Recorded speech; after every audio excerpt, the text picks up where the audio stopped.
86 years ago, on July 16th, I know that's a little off from the Christmas season, but this, I promise, is going to go in the right direction. On July 16th, 1933, while the Depression is in full swing, a young girl stepped out on a platform set up on the back of an old automobile.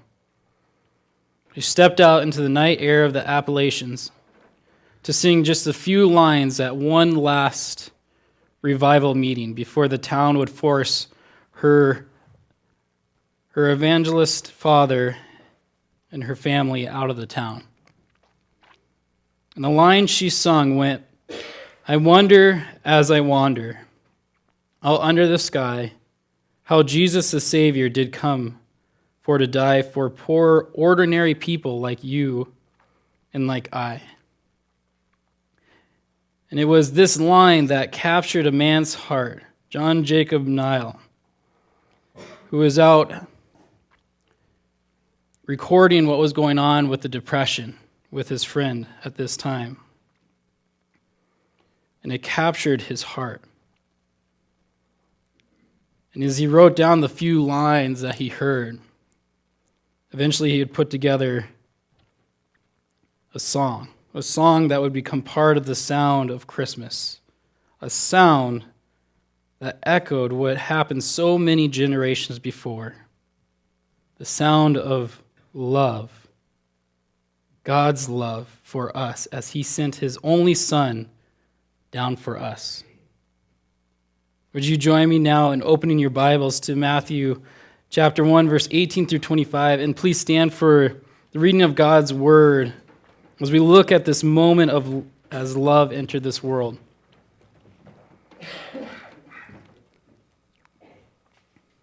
Matthew chapter 1, verse 18. Now the birth of Jesus took place in this way. When his mother Mary had been betrothed to Joseph, before they came together, she was found to be with child from the Holy Spirit. And her husband Joseph, being a just man and unwilling to put her to shame, resolved to divorce her quietly. But as he considered these things, behold, an angel of the Lord appeared to him in a dream, saying, "Joseph, son of David, do not fear to take Mary as your wife, for that which is conceived in her is from the Holy Spirit. She will bear a son, and you shall call his name Jesus, for he will save his people from their sins." All this took place to fulfill what the Lord had spoken by the prophet. "Behold, the virgin shall conceive and bear a son, and they shall call his name Emmanuel," which means God with us. When Joseph woke from sleep, he did as the angel of the Lord commanded him. He took his wife, but knew her not until she had given birth to a son, and he called his name Jesus. And those are the very words of God. You may be seated.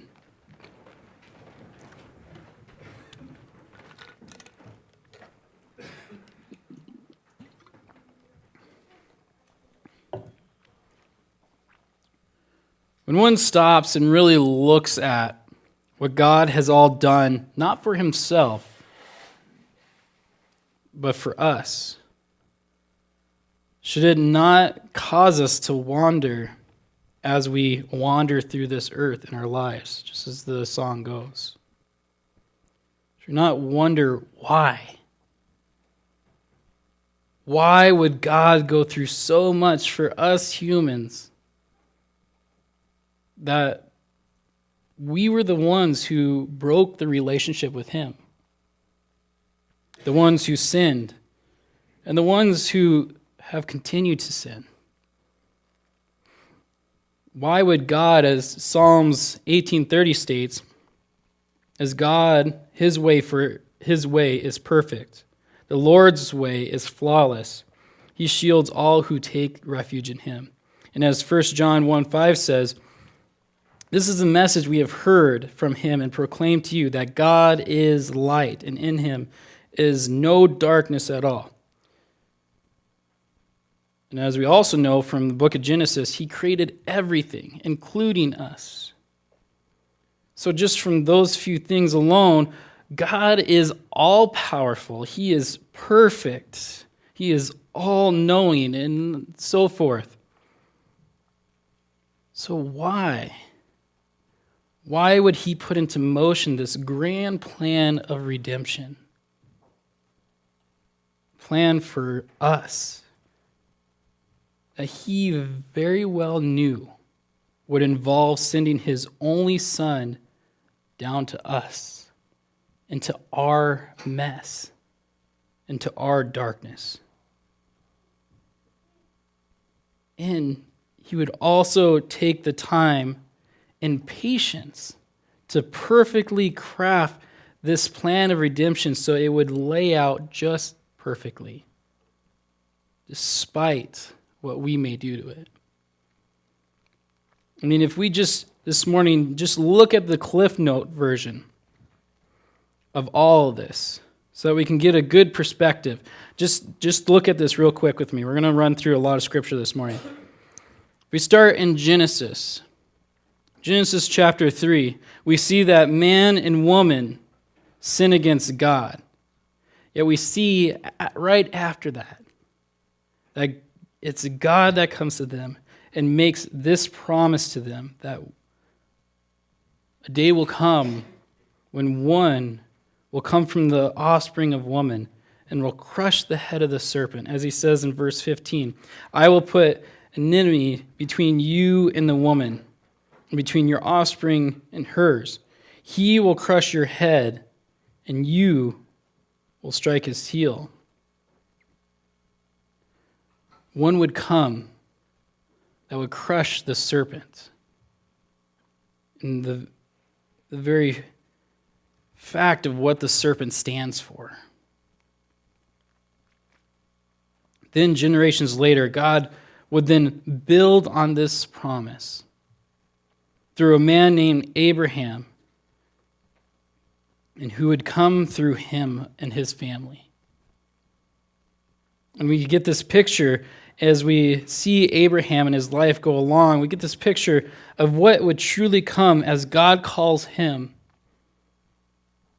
to sacrifice his only son. A son that Abraham and his wife waited so long for, that God promised them. But we see at the top of this mount that Abraham brought Isaac up to. We see at the last second, God provides a ram. A picture that God will someday provide the truly needed sacrifice through his only son, be God's son, on that very same mount thousands of years later, as Scripture says in Genesis 22, verses 14 through 18. So Abraham called the name of that place, the Lord will provide, as it is said to this day, on the mount of the Lord it shall be provided. And the angel of the Lord called to Abraham a second time from heaven and said, by myself I have sworn, declares the Lord, because you have done this and have not withheld your son, your only son, I will surely bless you, and I will surely multiply your offspring as the stars of the heaven and as the sand that is on the seashore. And your offspring shall possess the gate of his enemies. And in your offspring shall all the nations of the earth be blessed, because you have obeyed my voice. So we're already in the book of Genesis. We have a promise of the one that's going to come to destroy what the serpent led them into. And again, one who will come and be a blessing to the nations. We even have a place and a picture of what's going to be done. And then again, hundreds of years later, after this situation, we can read in the book of Exodus, we see that God rescues Israel from the slavery in Egypt.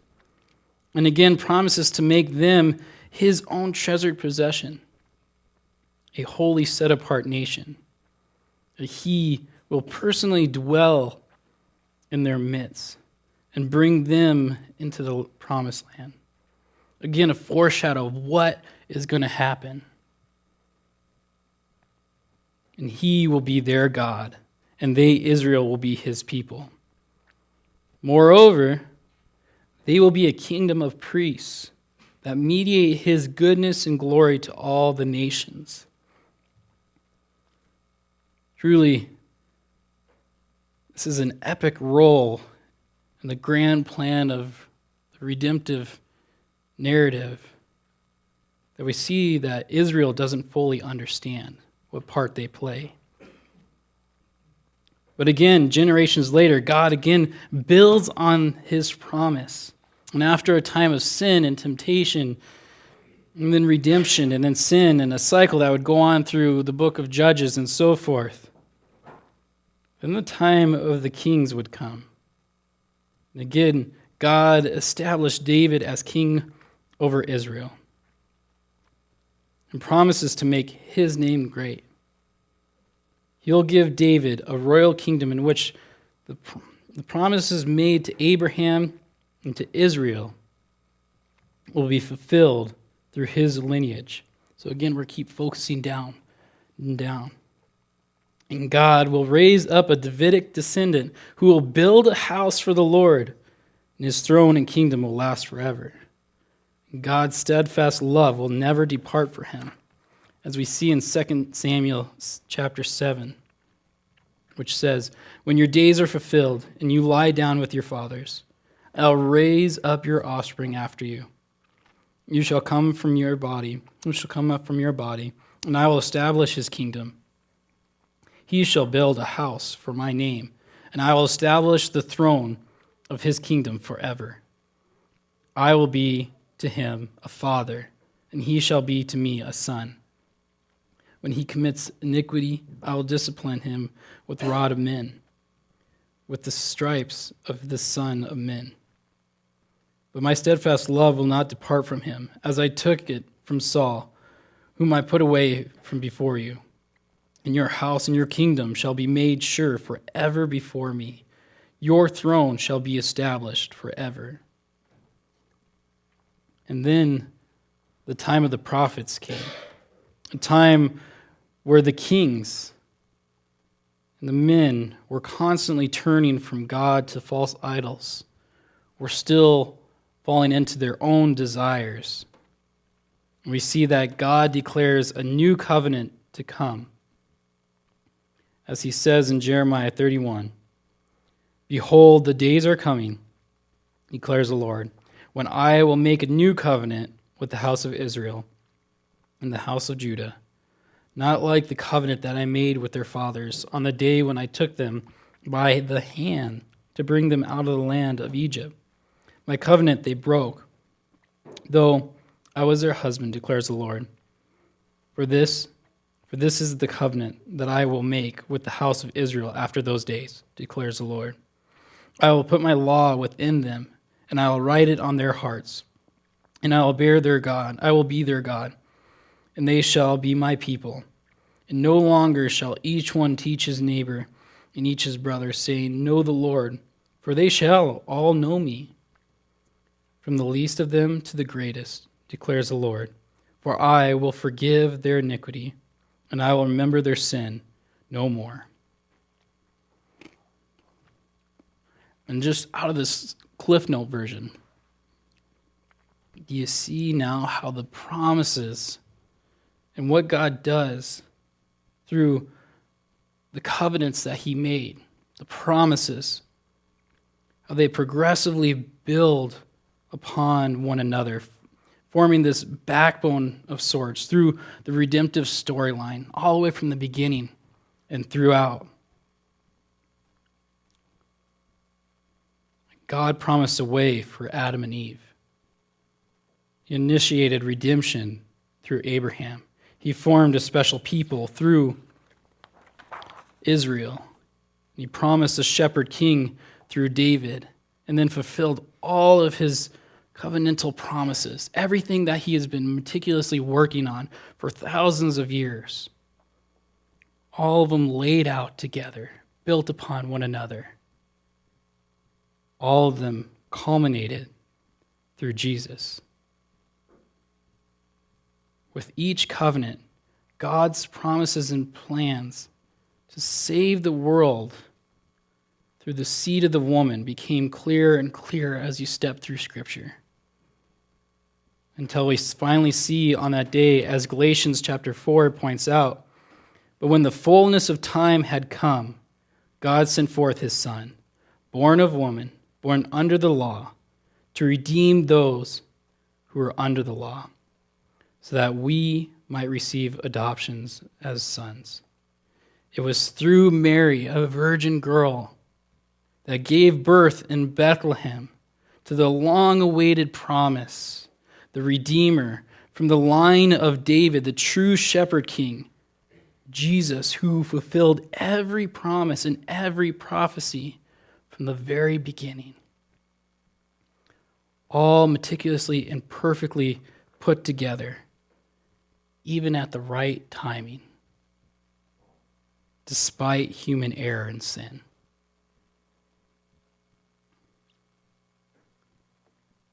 And it was he that went up to the mount. Went up to the mount this time and became the perfect sacrifice for our sins, to crush the head of the serpent. And even then, he still rose from the dead 3 days later, again in that self, making another promise to us that the same resurrection through him will happen for us. And then also promises that he is going to prepare a place for us, a place that we will get to dwell with him forever. And a promise that he will return to bring us to this great and glorious place forever. Forever with him. So again, should we not wonder and marvel at how Jesus the Savior did come for to die for poor, ordinary people like you and like I? It's interesting when you look at this song, so many people characterize this Christmas hymn with the word haunting. So many find this Christmas song, not only does it draw them into it, but they find it haunting at the same time. And really, when you look at what this song is about, when you look at all the Scripture, when you put in perspective what Jesus' birth and life and sacrifice and resurrection all is,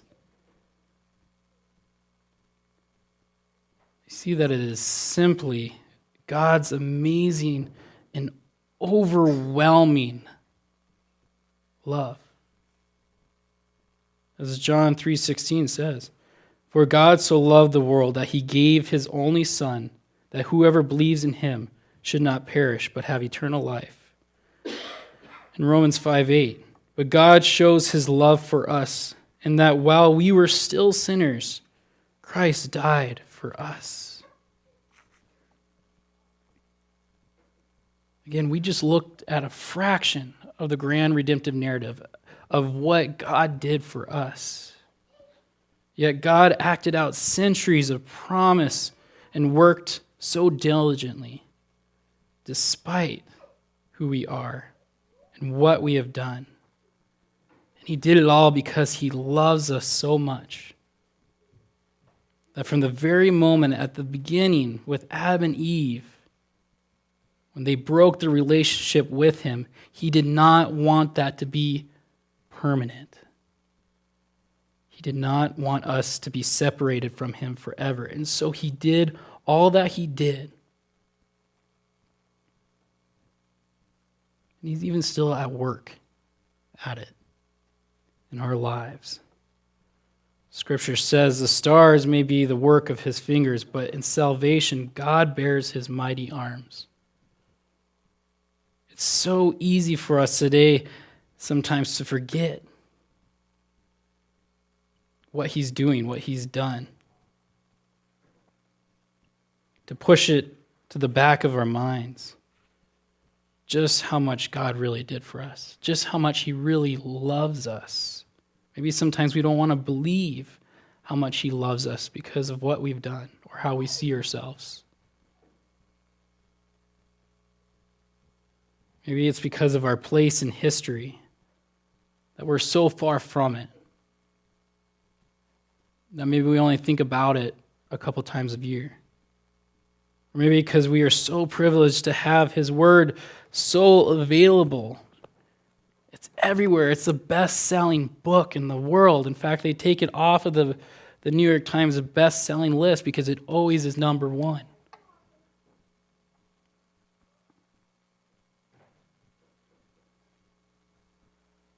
But it's also easy to take that for granted. Maybe we think it's always there, and so we'll come back to it later. Maybe it's because we are so lucky to already know his peace, to know his joy, his hope, and his love, like none of the other generations before the cross got to feel. It's so easy for us to take it all for granted. And when we read even the Cliff Note version of what he's done out of his love and for us, and we hear the songs like I Wonder as I Wander, we hear the sound of God's love in this season. We really should feel the weight of its unmeasurable size of his love. To have our hearts feel that weight of how much God truly loves us. I wonder how that could affect a person. To allow themselves to take the moment to feel the weight of God's love. How would that change their perspective on things, on their year, on themselves, on how they act towards others, on how they make their decisions? How would that change their Christmas? What if in this Christmas season, as we celebrate the coming of our Savior and what he brought into this world,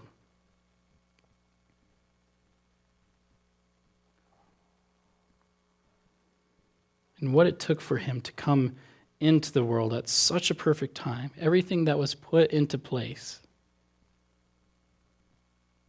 What if in this Christmas season you just took a moment and just allowed your heart to listen for the sound of God's love, and to feel the amazing weight, the life-changing weight of God's love for you?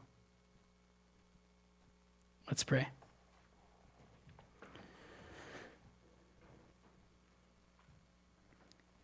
Father, you set forth in motion a plan like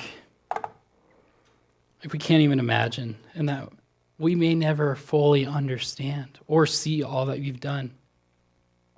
We've only gone through a fraction of it, let alone the whole Bible's worth, let alone all the background stuff that isn't even written down or seen.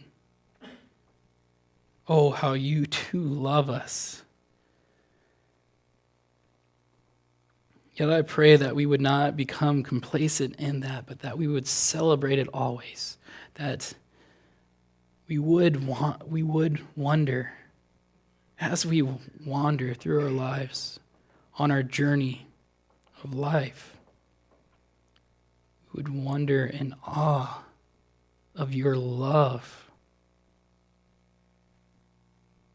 You loved us so much, you sent your only Son to us to die for us. And out of that, you saved us, you forgave us, and you lift us up into new life. Lord, I pray that we would just take the time, we would take the moment, not only in the season, but just in every day in our life, to just step back and feel the weight of your love upon us, upon our heart, and allow that to change us. In your name we pray. Amen.